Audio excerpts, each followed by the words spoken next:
Hi, I'm Rourke, and for most of my life, I thought maybe I was just too sensitive, too distant, too forgettable. Until I found out, my family literally erased me from the wedding photos. They said the pictures looked cleaner without me. They didn't notice when I moved across the country, didn't call when I changed my number. But now, my dad is demanding I show up, just to make the family look whole for one day. I was never missing. They just stopped looking. So why now? Why the sudden urgency? And what happens when the forgotten son finally speaks? I never planned on disappearing. It just happened one quiet morning when I packed the last of my things into the back of my car and drove north, crossing the state line without telling a single soul. I wasn't angry. I wasn't running from anyone. I only wanted to see something I'd suspected most of my life. If I stepped out of the picture, would anyone in my family notice the empty space? 6 months later, I had my answer. Not a single call, not one text, no missed voicemail, nothing. Life in Oregon felt different from the moment I arrived. The cabin I rented sat just outside Bend, tucked between tall pines that shifted gently whenever the afternoon breeze rolled through. The air carried that mix of cold and wood sap I'd never smelled growing up in Nevada. I liked how quiet it was. No shoes stomping down a hallway. No voices rising over one another. Just calm. Calm on the surface, anyway. Underneath it lived this dull ache I had grown far too familiar with. I dropped into one of the kitchen chairs and looked around the cabin. It wasn't much. Small table, aging sofa, floors that creaked, but it felt like mine. I was building something on my own terms for the first time. That comfort lasted until I opened an old cardboard box I hadn't touched since the move. Inside were pieces of the childhood I kept telling myself I was over. A few school medals, a stack of notes from teachers, and a faded Polaroid curled at the edges. At first, I didn't recognize it. Then the memory hit me. My 12th birthday, family dinner, everyone talking over each other about work, sports, bills. When I walked into the dining room, there was no seat for me, not one. Someone finally dragged in a broken chair from the garage, still dusty and uneven. "It still works. Just sit there," my mother said like it wasn't a big deal. That picture showed that same chair leaning to the right, the back cracked. I remember trying to sit very still so I wouldn't fall. Keaton, my older brother, laughed at me the entire night. Holding the photo now, I felt that same old sting behind my ribs. It wasn't about the chair. It was about being an afterthought. The Polaroid lay in my palm while the cabin grew quiet again, as if the room itself understood what that memory carried. I set it on the table gently, not ready to put it back in the box. The phone rang just as I closed the lid. I didn't recognize the number. Nobody calls me from unknown numbers except telemarketers, but something about the timing made me pick it up. I pressed the phone to my ear and waited. "It's your father." His voice sounded like he was in the middle of doing paperwork, clipped and cold. No greeting, no, "How have you been?" Straight to business.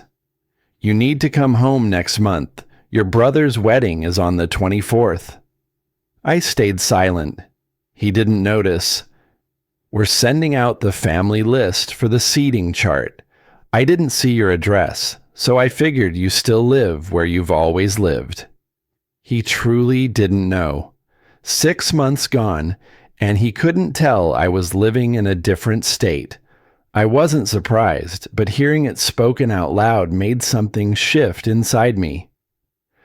"I don't live there anymore," I said. "When did you move?" His tone sharpened, offended almost, as if I'd broken an agreement we never had. "A while ago." "You should have told us. You can't just disappear like that. I let out a breath. You never asked where I lived before. Why would I think you cared now? He went silent for a moment, collecting himself. Then the real reason came out. Your brother's fiancée comes from a traditional family. They expect a complete household. Everyone needs to be there, no exceptions. There it was. They didn't need me. They needed my presence to avoid looking incomplete. A prop, nothing more. It was the same role I'd played my whole life, except now I had the space to see it clearly. I'm not going, I said quietly. You're being difficult, he snapped. This wedding is important. Stop making this about you. I'm not making anything about me. I'm telling you I'm not available. You're embarrassing us. I didn't run away, I replied. I left. Those are two different things. The line clicked off without a goodbye. I lowered the phone and let the silence settle. The cabin felt colder, the air heavier. I wasn't angry, not exactly. It was more like a long, slow disappointment that settled into my bones. I placed the phone on the table next to the Polaroid. A few seconds later, the phone lit up again. I didn't pick up. It went to voicemail. His voice came through the speaker, lower and tighter than before, as if he was swallowing the words. If you don't come, there will be consequences.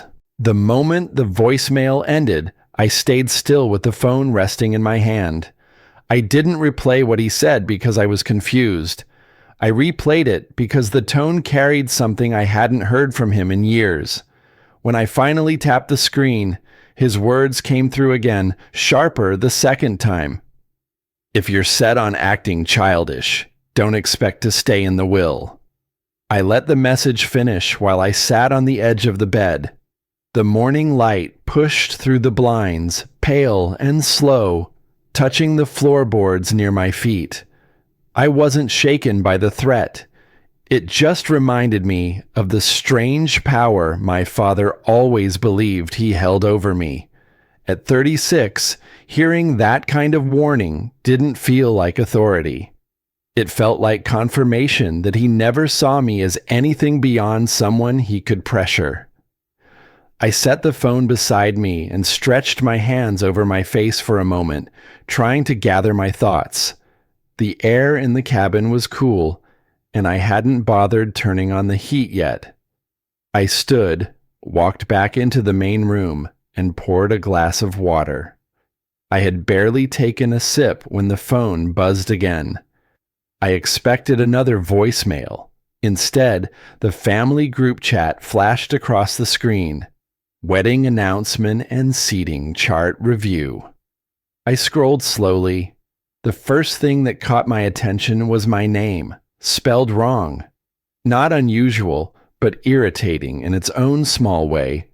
Then I noticed the seating plan attached.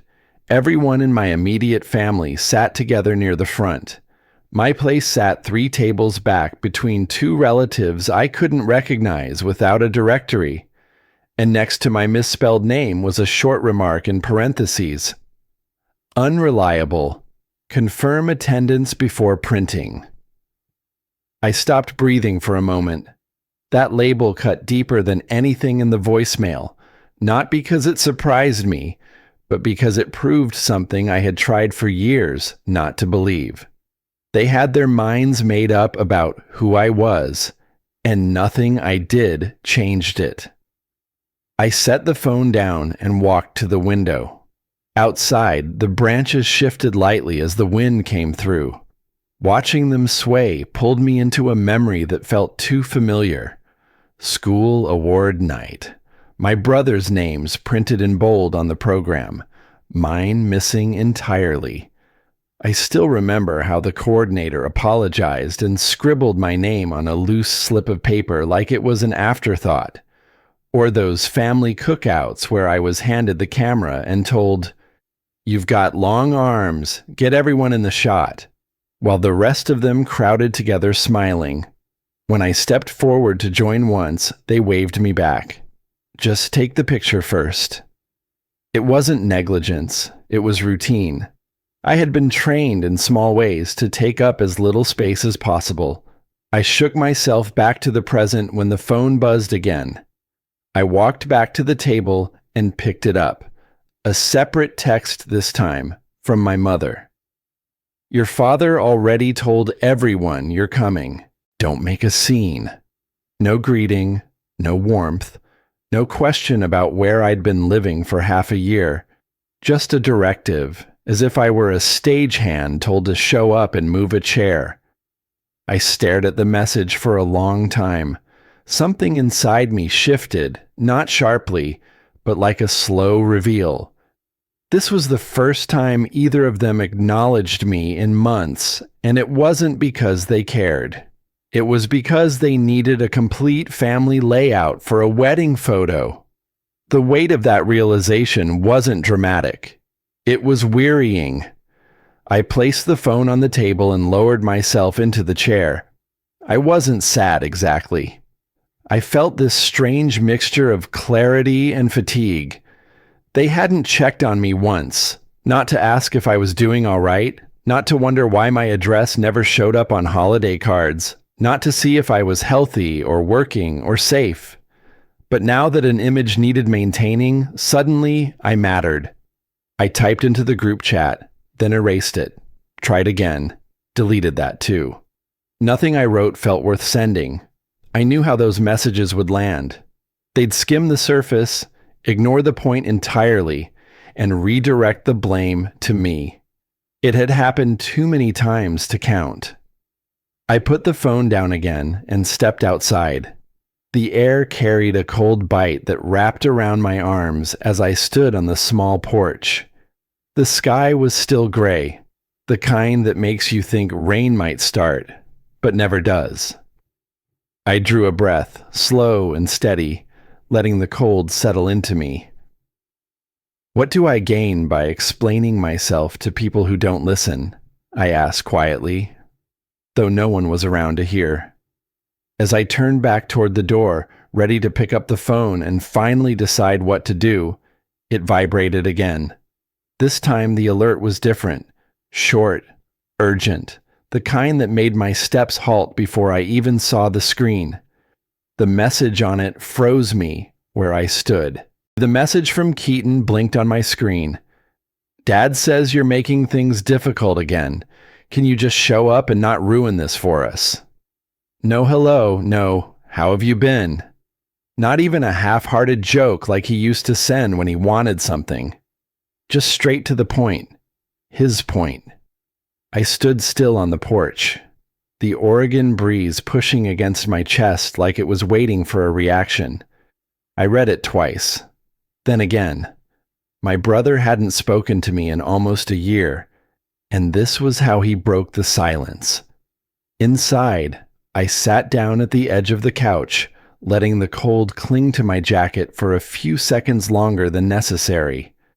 I stared at the message until my phone screen dimmed and went black.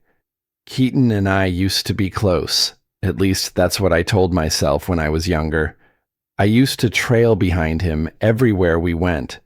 I thought that's what little brothers were supposed to do. Follow, learn, listen. But even then, he barely looked back. He'd speak for both of us when adults asked questions. At family dinners, if I brought up something I did in school, he'd find a way to shift the spotlight back to himself. That's cool, but Rourke gets nervous in front of people. He's not like me. And everyone would laugh like it was harmless truth. He was always the one with potential. I was the quiet one, the easy one, the one who wouldn't make trouble. And here he was again, telling me not to make trouble. Another message came in before I could respond. My fiance's family is very traditional. They expect a united household.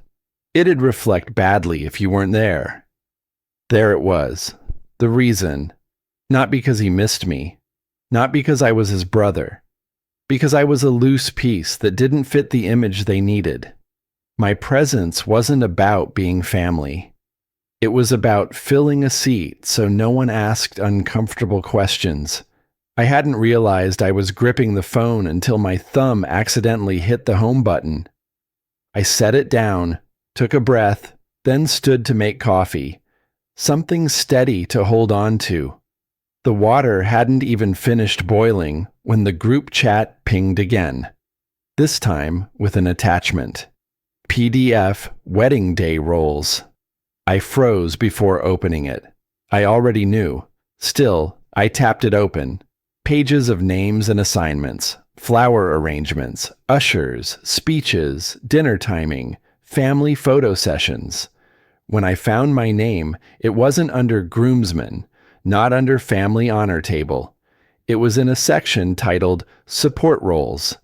Next to my name, Help Seat Guests, Assist Wedding Coordinator with Last-Minute Needs. And below that, in small italicized font, Rourke handles logistics well. Keep him occupied. Keep him occupied. I didn't know if I wanted to laugh or throw the phone across the room. I sat back down slowly, placed the mug on the table, and stared at that one sentence, like it had rewired something in me. They didn't expect me to be present. They expected me to work, like I was hired help, invisible, useful, replaceable, like that broken chair they dragged out on my birthday, not good enough to belong, just good enough to hold weight. I whispered out loud as if saying it made it more real. They didn't plan for me to attend, they planned for me to serve. A sharp vibration cut through the stillness. A call. Mom. I stared at the screen until it nearly went to voicemail, then picked up. Her voice came through soft and sugary. Honey, I hope you didn't take that document too seriously. You know how your brother gets. He panics. He just wants things to go smoothly. I didn't say anything. She kept talking, voice carefully measured. It's just a few tasks, nothing major. I told Calder it might help you feel less awkward, being busy, not standing around. And there it was, too honest for her own good. They talked about me like I was a social burden, like my best use at the wedding was to keep out of view, to avoid standing around and looking out of place. She went on, offering her usual mix of warm tone and hollow words. But I had already stopped listening. I let her finish. I told her I understood. I thanked her for calling. Then I hung up and stared at the wall, letting the silence fill back in. That phone call did something the messages couldn't. It confirmed it wasn't just Dad or Keaton. This was the plan. Quiet Rourke would quietly help in the background, and everyone else would go on smiling for the cameras. I stood and stepped outside again. The sky was clouded now, the light muted. The wind had picked up. I walked a few feet out into the gravel, breathed in, let it fill my chest, then exhaled slowly. What if, I thought, I stopped playing the role they wrote for me? That idea sat with me differently, heavier, not like a question, but a doorway I'd never noticed was there. Just as that thought settled, my phone buzzed again, this time with a message that made my stomach drop. The subject line read, "Urgent clarification regarding estate expectations." I didn't recognize the sender at first. Then it clicked, Samara Holt, the family attorney. I hadn't spoken to her in years. I opened the email with a tightening in my chest I hadn't felt since the day I packed up that moving truck. Her message was brief, clinical. I was informed you declined attending your brother's wedding. Your father requested that we review clauses related to your share. Please confirm your position before actions are set in motion. It took me a few seconds to absorb it. My father hadn't just made threats over the phone. He'd acted, quickly, and with enough determination to drag the legal system into it. I stared at the words again. Actions are set in motion, and suddenly the cold around me wasn't just from the weather outside. I set the phone down on the coffee table and leaned forward, elbows on my knees. I remembered being 22, fresh from a failed job interview, sitting in the kitchen while Dad read the paper. I'd asked, cautiously, about what would happen someday when he was gone. He'd looked up, not even folding the paper. It'll all be split equal. That's how families stay together. And like a fool, I believed him. I carried that promise around like a comfort blanket. Equal share, respect, belonging. I didn't realize then it was just another script, one he had no intention of following unless I played my role. Back then, I wanted so badly to trust that maybe love didn't need to be loud to be real. Now I saw the truth was quieter still, and colder. A new email came in. Same sender. Subject, revised estate allocation, draft. I clicked it open. The file loaded slowly, each second dragging. When it did, I scrolled until I found my name. Next to it, to be reviewed pending alignment with family obligations. That phrase didn't belong in a legal document. It wasn't law. It was a leash. It wasn't even subtle. I said it out loud, maybe to make it real. They're tying inheritance to obedience. The room suddenly felt too small. I grabbed my jacket, stepped outside, let the wind hit my face. My hands found the railing. The wood was rough beneath my palms. I squeezed it anyway. The mountain air usually calmed me, but not now. This wasn't about a wedding. It hadn't been for a while. It was about being shaped year after year to say yes, to keep my head down, to help out, to not complain, to be grateful for scraps, emotional or otherwise. I heard my phone buzz again. A call. Samara. I answered. Rourke, she said. Her voice was flat, but I could hear the tension beneath it. I need to ask, were you informed about this revision before today? No, I said. Silence on the other end. I was afraid of that, she said. Some of the language, let's just say it was added quickly, unprofessionally, and none of it favors you. I didn't say anything. She went on, slower now. I can't give you direct legal advice unless you formally retain me. But if I were you, I'd start documenting everything, every conversation, every message. Don't delete anything. That changed the shape of things. Dad wasn't just trying to corner me emotionally. He was laying legal groundwork to erase me. I thanked her. We hung up. And then, not knowing what else to do, I walked back inside. The light through the window had shifted. Late afternoon now. I hadn't eaten. Didn't feel like eating. Another message came in from Samara, just a PDF this time. Family Foundation Charitable Reports, internal draft. Curious, I opened it. There, halfway through, under a list of major donors, Rourke Calder, primary contributor. I blinked, scanned again. Same name, same formatting as everyone else, but I'd never donated. Not once.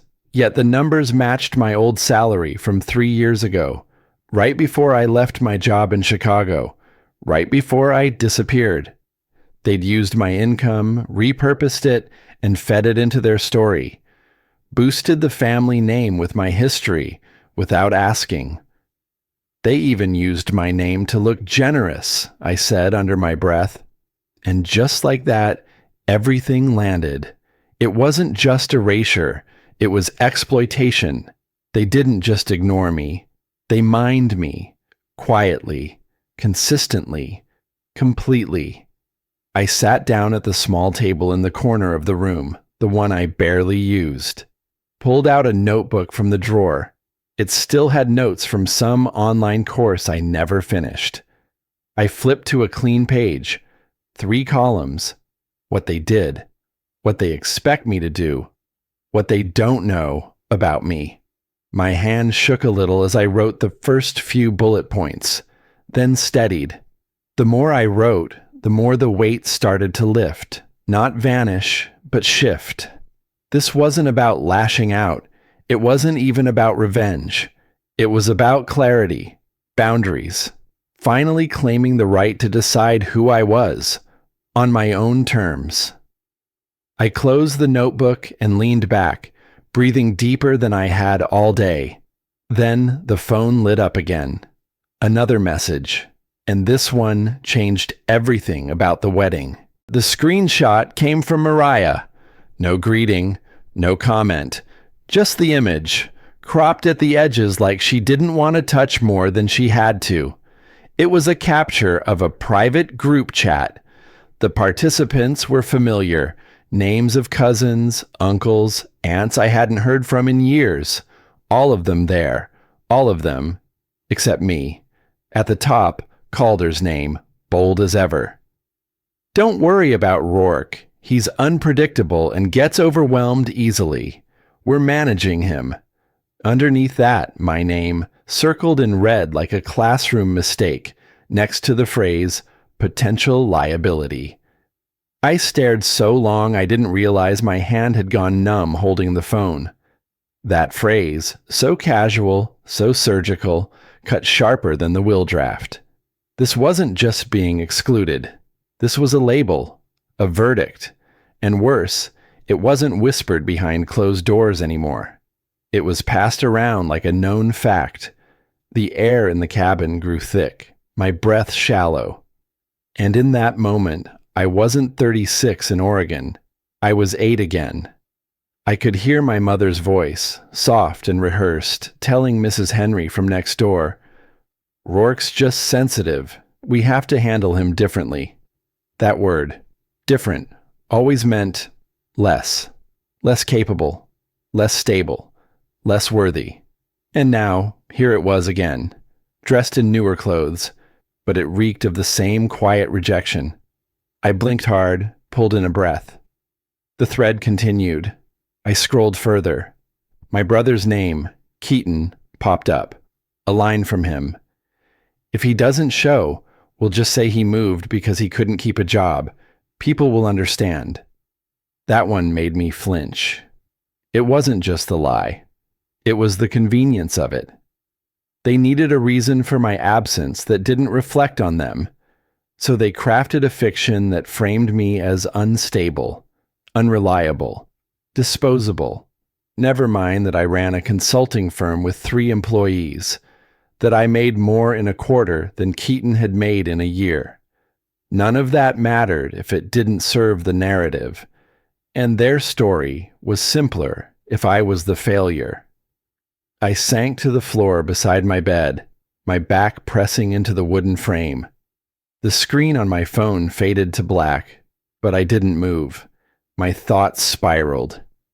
Maybe I really am the issue. Maybe silence is better than being ridiculed. Maybe it's easier for them if I just disappear. It was a hollow kind of pain, the kind that doesn't scream, but seeps in, slow and steady, like cold through drafty windows. I sat there, letting it wash over me, until a voice, faint but solid, rose in memory. My grandmother, God rest her, once told me, "Quiet boys grow into strong men, but you must choose when to speak." Her hands had been wrinkled, always warm. Her words never sharp, but they stayed. Choose when to speak. Maybe that moment was now. My phone buzzed again. Mariah. "There's more. You should see this." Another screenshot arrived. My heart clenched before I even opened it. This time, it was from my mother. "Don't worry about Rourke's feelings. He's always dramatic when he feels left out. He'll calm down." My chest went tight. That tone, that smug, dismissive tilt to her words. It was the same one she used when I cried after they forgot to pick me up from baseball practice. When I got food poisoning on Thanksgiving and she told the guests I had an emotional stomach. always minimizing, always justifying the disregard as my problem. But this wasn't misunderstanding anymore. It was deliberate. They chose this version of me, the fragile, dramatic side character, because it kept them comfortable. It excused everything they didn't want to confront. I stood, my legs shaky, but I was upright. I walked to the small table in the corner where I kept my laptop and notebooks. I opened the laptop, cracked the spine of an old college-ruled journal, and drew 3 columns. Left, what they did. Middle, what they expect me to do. Right, what they don't know about me. At first, my hand trembled, but as the ink flowed, so did something else. Clarity. I wasn't crazy. I wasn't overreacting. I was finally seeing the full picture, without guilt, without filters. This wasn't about being left out of a wedding. This was about being left out of respect, of truth, of belonging. They had written a story about me, and I had let them. Until now. My folder on the laptop, newly created, was labeled Truth. Into it, I dropped every screenshot, every document, every lie. I messaged Mariah, "Thank you. Don't send more for now." She replied with a thumbs up emoji. Nothing else. And that was fine. I opened my email, typed, "Hi Samara, I'll need full copies of any estate documentation filed or updated in the last 6 months. Please confirm." I hit send, no second guessing, no apology in the tone. And as I sat back in the chair, something within me settled. Not peace, but power. The quiet, unshakable kind that doesn't come from revenge or righteousness, but from finally standing on solid ground. Then the phone rang, and the name on the screen? The one person I hadn't heard from in years. That thought barely settled when I lifted the phone to my ear. "Rourke?" The voice was clipped, polished, and cool, not warm, not familiar. It took me a moment to place it. Laramie, Keaton's fiancé. I straightened unconsciously, as if my posture mattered to a woman who barely knew me. "I'm calling to clarify expectations," she said. No greeting, no pause, just straight into business. "Your father said you're being unpredictable." Unpredictable. There was that word again, passed around like a family heirloom, used whenever they needed to frame me as the problem. "You haven't met me more than twice," I replied, keeping my voice even. "So I'm curious how you reached that conclusion." She ignored the comment entirely. "My parents are traveling in from Connecticut for the wedding. They're very traditional. They value presentation. It's important everything looks united." Every syllable felt rehearsed. I eased down onto the edge of my couch, the leather creaking under me. "United," I repeated slowly. "And what does that require from me?" "Well," she said, and I could hear faint shuffling, as if she was reading from notes. "You don't have to stay long. Just walk in, smile, let us take the family photos, and then slip out quietly so the evening isn't disrupted. Slip out, quietly." As if I were the help leaving through a side door, a cold understanding settled in. She wasn't improvising, she was following a plan. Then she added something that snapped the picture into perfect clarity. "Your mother said you're sensitive, so she told me exactly what to say to keep you calm." I froze. A script. They had handed her a script on how to manage me, like I was an unpredictable liability they needed to handle with gentle gloves and staged lines. Everything inside me went still. Not raging, not boiling. Completely still, because clarity has a quiet sound when it arrives. "This is orchestrated," I murmured. "What was that?" she asked quickly. "Nothing," I said, but it wasn't nothing. It was the first time I recognized the pattern in real time. I leaned forward, elbows on my knees. Laramie, I'm not interested in being part of a staged family performance. She sighed, the impatient kind people use when they think they're talking to someone who just doesn't get it. Well, that's not what your father said. He told us you'd come around once you realized what's at stake. My jaw tightened. And what do you think is at stake? There was a pause, long enough to expose the truth. Honestly, optics. This wedding is also a networking opportunity. A missing sibling sends a message. Of course it wasn't love or connection or shared family history. It was optics. I stood and walked toward the window, watching the pine trees sway outside. That familiar ache in my chest returned, one I'd carried for decades without understanding it, because this wasn't new. At 19, when I skipped Christmas after a brutal semester, they told relatives I was emotionally fragile. At 25, when I accepted a job across the country, they said I ran away. At 29, when I didn't attend a cousin's graduation, they claimed I couldn't handle being around family.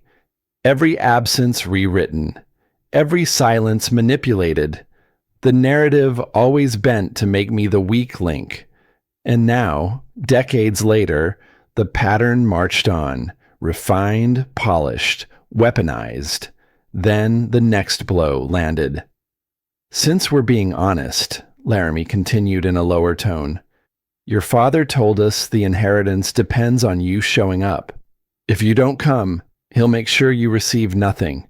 He already spoke to the attorney. I shut my eyes. She kept going, unaware she was revealing far more than she should. And really, I don't blame him. You haven't done much to be involved anyway. There it was. A stranger passing judgment on a life she'd never asked me about. A stranger speaking as though she had authority over my worth. I let her words hang for a long moment before I spoke. I don't need anything from your family, I said softly, and I won't be managed. She gave a small, incredulous laugh. You may want to rethink that. Your father says you don't have a steady career. Ah, there it was. The strategy. Discredit me so thoroughly that whatever I say can be chalked up to instability. I exhaled slowly, a long, measured release, because I finally saw the shape of the game. They needed me quiet. They needed me compliant. They needed me present, but only on their terms, in their roles, under their narrative. Those days were over. When I hung up, I stepped outside. The wind cut across my face, sharp enough to sting, but grounding. They truly think I'm dependent on them, I whispered. A decision formed, not loud or impulsive, but sturdy. I wasn't attending the wedding, not as a prop, not as a liability, not as the character they invented. I'd show them the truth, but in my own timing, my own way. I had barely stepped back inside when another alert lit up my phone. A message. And this one. Worse than anything that had come before. That was my only thought as I unlocked my phone. The screen lit my hands in a cold glow, and for a second I wondered whether I actually wanted to see what waited there. But avoiding it hadn't saved me so far, so I tapped it open. It was a photo. A single screenshot. At first glance, it looked like a typical wedding slideshow draft. Soft lighting, a title banner. The kind of polished presentation people put together to impress in-laws. But when I focused on the group portrait in the center, something inside me stopped. My entire family was there. My parents, both brothers, aunts, uncles, cousins, everyone. Except me. Not blurred, not shifted off to the side, cropped, as if I had never stood there in the first place. I leaned forward until my elbows pressed into the table, My breath felt stuck halfway up my throat. This wasn't symbolic exclusion. This was a literal deletion. Clean, deliberate, precise. A caption sat underneath the thumbnail, written by Keaton. Use this version. Looks cleaner. Cleaner. I stared at the word until it seemed to hum. A clean image. A clean family. A clean story where I didn't exist. I felt something tighten at the base of my neck, the way old wounds sometimes warn you before they split open again. A memory surfaced, uninvited. When I was 15, we'd taken a big group photo after a holiday dinner. The framed print hung in the living room for years. One afternoon, I stopped in front of it, searching for my face. I wasn't there. When I asked, my father gave the same line he always used to end uncomfortable conversations. You must have stepped away. Don't make a fuss. I had been there. I remembered leaning in, shoulder touching Keaton's. But the story he chose erased that part. And now the pattern repeated, older and sharper. My phone buzzed again. Mariah, my cousin, had sent another image. The preview alone made my stomach turn. I opened it. A second screenshot, this time of a private chat thread between Keaton and my mother. My mother had typed, "We can just say he's busy. People won't notice he's missing." Keaton, "They won't. He never fit the vibe anyway." Then, as if choreographed, my father added, "Family is branding. We need a consistent image." Branding. Consistent image. I sat back, the words echoing in a place I didn't like to visit. They hadn't seen me as part of the family in a long time. Not truly. I had been a variable they managed, a detail to adjust, a piece of clutter to crop out for a cleaner presentation. My hand slid up into my hair, and I dropped into the chair at the dining table. The weight of everything felt close, like the cabin had shrunk around me. For a moment, a real, painful moment, I felt 19 again. Hoping one of them would step forward, defend me, check on me, explain even one misunderstanding. Nobody had then. Nobody was now. I curled forward slightly, elbows braced against my knees. My breath shook, not loudly, just enough for me to hear the break I'd been avoiding. But then, through the fog of humiliation, something steadier rose. Not comfort, not forgiveness. Something older, built from years of enduring quietly. "This ends with me," I whispered. Not out of anger, out of certainty. Another alert lit up. Voicemail. My father again. I pressed play. "I heard you're causing issues," Calder said, his tone heavy with that familiar reprimand. "You're making your mother nervous. If you want even a portion of what I've built, you will come. Don't embarrass this family again." Again, as if my entire life had been one long disappointment for them, as if simply existing outside their control had been a constant shame. "You owe us that much," he finished. When the message clicked off, something inside me snapped, not loudly, but with clean precision. A truth, simple and unshakable, settled in. I didn't owe them anything. I stood and walked to the window. Rain had begun to fall, tapping steadily against the glass. The air felt sharp, clarifying. I whispered to the pain, as if the forest outside needed to hear it too. They want a show. They'll get one. Just not the one they planned. My mind shifted, away from pain, away from the bruised place they had always pushed me toward. What formed instead was purpose, not revenge, not childish rebellion. Strategy. Exposure without theatrics. Measured truth. I opened my laptop and began assembling everything into clear, dated folders. Screenshots, estate documents, emails from Samara Holt, the distorted slideshow images, years of proof that the family narrative had never been real. This wasn't to hurt anyone. It was to stop pretending. Once it was organized, I messaged Mariah. "Thank you. Don't send more for now." Her reply came a minute later. "You're doing the right thing. They can't hide this forever." I exhaled slowly, letting the air settle in my chest. Then I prepared to forward the full folder to Samara so she could review everything before I confronted anyone. My thumb hovered over send when the phone lit again. A new message. And the moment I saw who it came from, I felt the ground shift under me, because it meant the family had realized I wasn't backing down. The moment I saw who the message came from, a cold pull settled in my stomach. My father. After everything that had unfolded, after the slideshow, the cropped photos, the lies, seeing his name on my screen felt like standing on thin ice. One wrong move and the whole thing would crack. I opened it. "Rourke, please call. We need to talk. Things are complicated." Complicated. A word he used only when something threatened his control. I stood there for a moment in the quiet cabin, phone warm in my hand, rain tapping lightly on the window. The same man who used to tell me, "You're the easy one.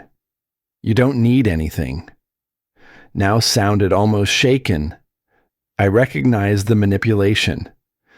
But beneath it, for the first time, I heard something else. Fear. I hit call. He answered on the first ring. "Rourke." His voice came out low, strained. "Listen, your brother's fiance's family is asking questions. About you. About the inheritance. They're talking to lawyers. I need you to help fix this." The word help hung in the air like a sour note. I didn't respond. The silence stretched long enough for him to grow uneasy.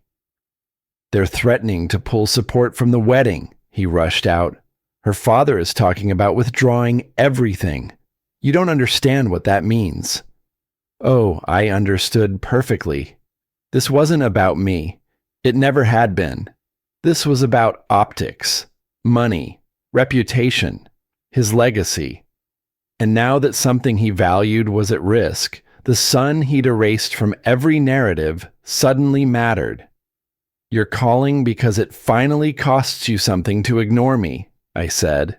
Calder inhaled sharply. "You're twisting this. We're family."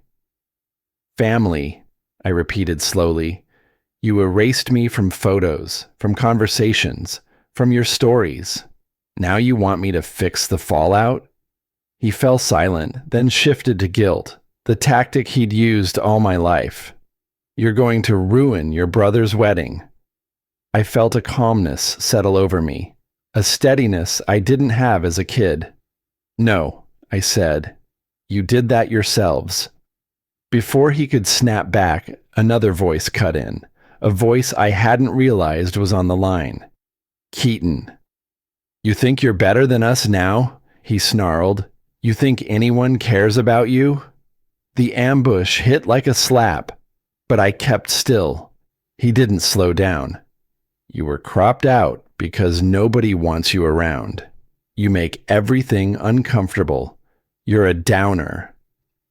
My father didn't stop him, didn't defend me, didn't even clear his throat. That silence told me everything. Then Keaton landed the swing they'd clearly prepared. "And if you go public with anything, I'll make sure people know the truth.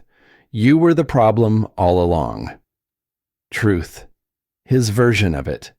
A lifetime of manipulation condensed into one threat. Something in me cracked, not loudly, not violently. It was quiet, like a rope finally snapping after being pulled too tight for too long. The break created clarity, not chaos. Funny how people accuse you of destroying the family right after they've burned it down themselves. "I'm done talking," I said.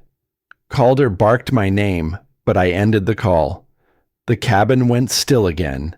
the only sound the soft patter of rain. I opened my laptop.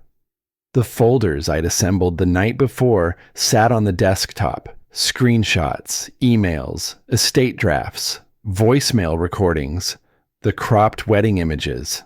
Everything they'd used to bend the truth into their version of me. Instead of blasting it publicly, I sent it where it mattered most. To the attorney of Laramie's father. Subject line, for your review before the wedding. I added one note. Transparency matters. Then I hit send. 10 minutes later, my phone buzzed. Mariah, they're panicking. Something big is happening. A second message followed from an unfamiliar number. When I opened it, I froze. Laramie. Thank you. I deserve to know. She included a fresh screenshot, a corrected slideshow draft. My face restored to the family photo. Edited just minutes earlier. Not out of love, out of fear, out of exposure. A small part of me felt vindicated, but mostly I just felt tired. Not defeated, just done carrying the weight of their stories. I walked to the window, rain streaking down the glass in thin lines. With steady fingers, I typed one final message to all three, Calder, Keaton, and my mother. I'm not attending the wedding, and I'm done letting you shape my story. Whatever consequences follow are the result of your choices, not mine. Then I blocked every number. Silence settled over the cabin, but it didn't feel empty.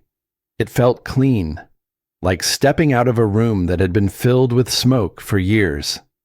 I powered off the phone and stepped outside into the cool Oregon rain. The air snapped against my skin, sharp and bracing, almost refreshing. I took a slow breath. That's when the phone buzzed again. One last vibration before shutting down completely. The only call I hadn't blocked. My aunt. I answered, rain tapping on my shoulders. Her voice was tight, rushed, almost frightened. Rourke. There's something you need to know. The way my aunt said it, soft, almost breaking, pulled me fully upright. I stepped under the porch overhang, the rain quieting to a thin mist across the trees. She had never called me like this, not once. Not in all the years my family treated me like the extra piece in a puzzle they didn't want to finish. Aunt June, I said, what's going on? Her breath wavered through the line. Your father didn't tell you everything about why the family treated you that way. For a moment, all I heard was the rain tapping against the railing. I braced my hand on the post, feeling the wood cold under my palm. What do you mean? It started long before you realized, she said. Before you were old enough to understand. I felt myself go still, like some part of me had been waiting for this answer my entire life. She continued slowly, as if every word carried weight. When you were a baby, your father lost a major investment.